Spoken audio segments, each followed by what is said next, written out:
Monday, beautiful day, Monday motivation coming to you all the way from my chambers.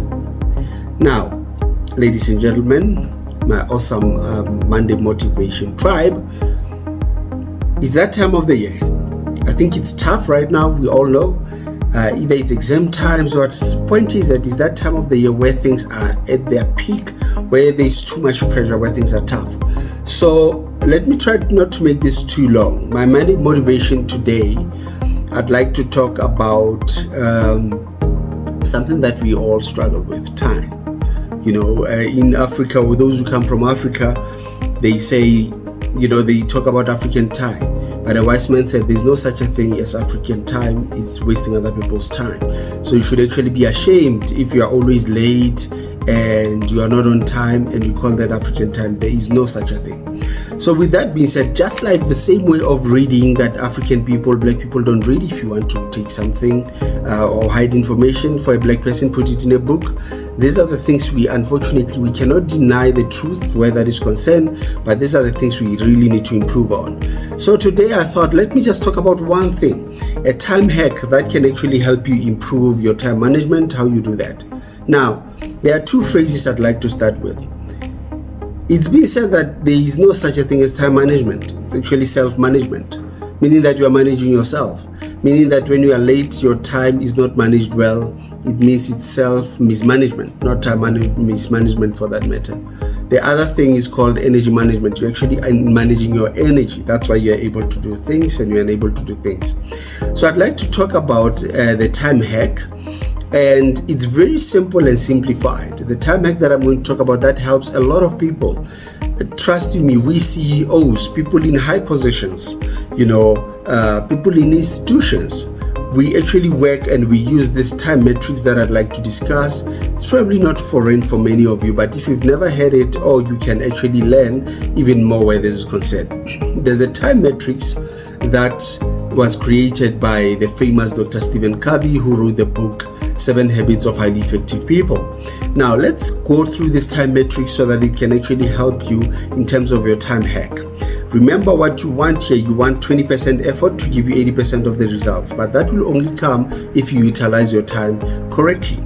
So this time matrix has got these 4 quadrants that you can see now on screen. So the 4 quadrants, the most important thing about them, the vertical and horizontal, but let's talk about each and every quadrant on its own, as its own entity.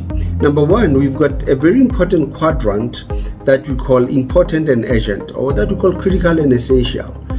Okay, that's the first quadrant. This means that this quadrant is very, very important. When you get up, whatever you do every day, this is the quadrant that you address.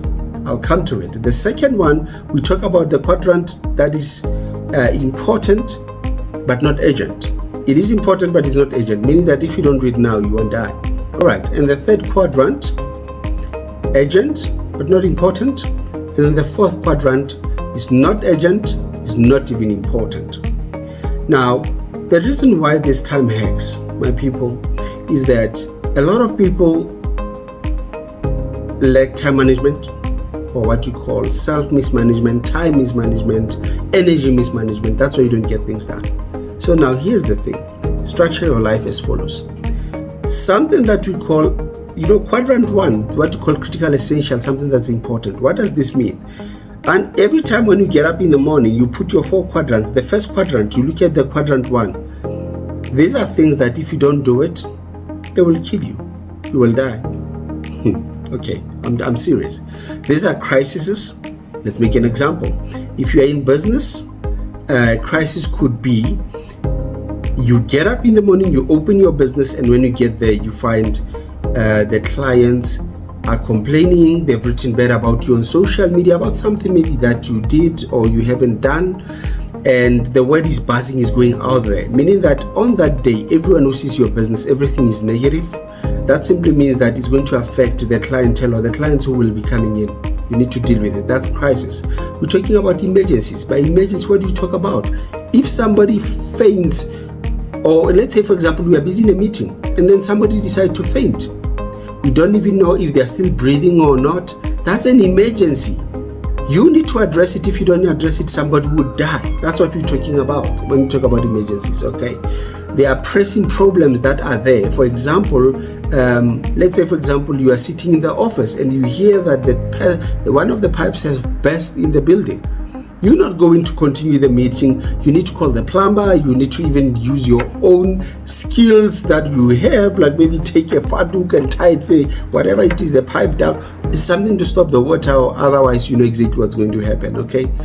Those deadline-driven projects, if you have to submit the next day in order for you to pass, you need to submit. You know that's quadrant 1. So how does this work? All these crises, emergencies, deadline-driven projects, last-minute preparations, those are quadrant 1. So you need to look at anything that will mess your day, spoil your day, make you fail, make you lose your job, customers, all those put together.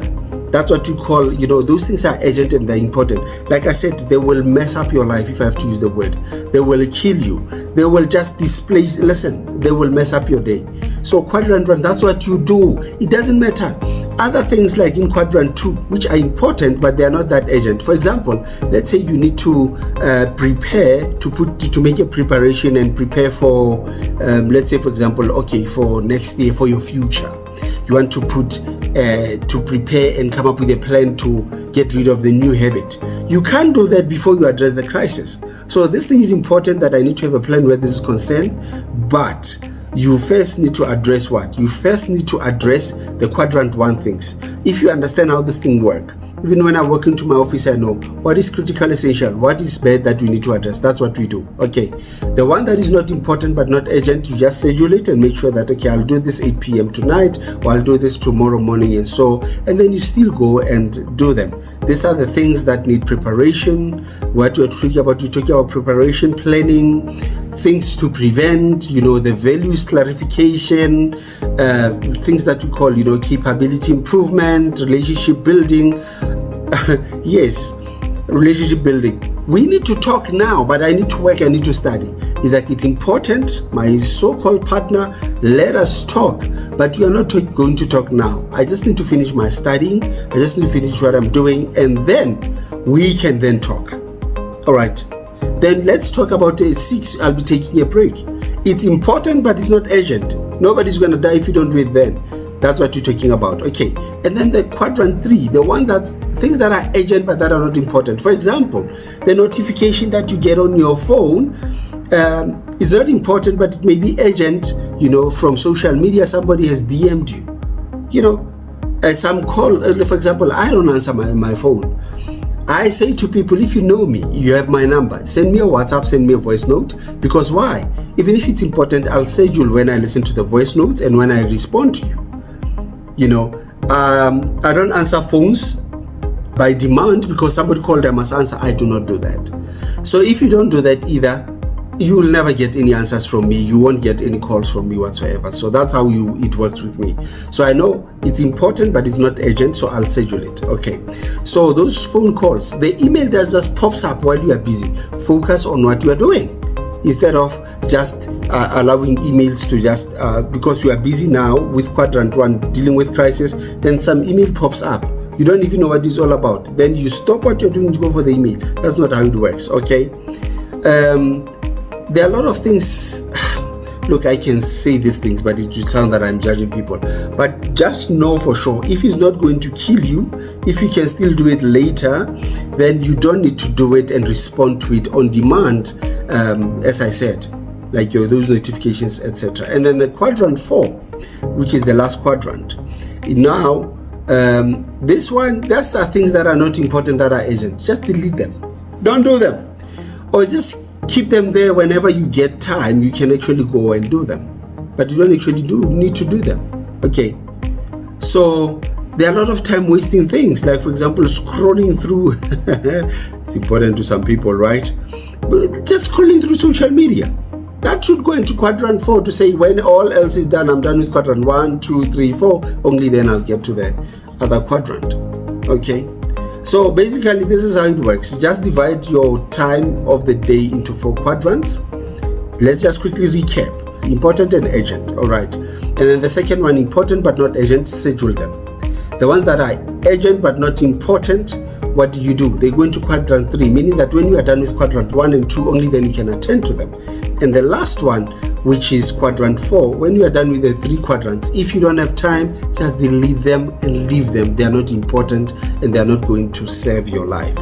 So this is how you can actually utilize your time the best way and get the best done, by knowing how to prioritize, where to start and where to end. That's your Monday motivation. Oh yes, before I forget, the book recommendation for Monday motivation. I think first of all, this time management, energy management, self-management, it's a matter of a habit. So I'll go back. I think I've recommended the book before, Atomic Habits by James Clear. I think go take that book. Then after you worked out how you're going to do your time, then you develop a habit of it. That's what I would recommend. Read that book, understand the principle, understand how it works to actually form a habit, and formulate a habit of how you use up your time by using this book of James Clear. That's your Monday motivation. I'm going to stop saying I'm your boy because, I've been told one of my Monday motivation winners keeps saying, but Dr. TP, why do you say I'm your boy, TP, Dr. TP? So I'm going to say Monday motivation all the way from my chambers here. It's Dr. TP. Have a nice day. Cheers.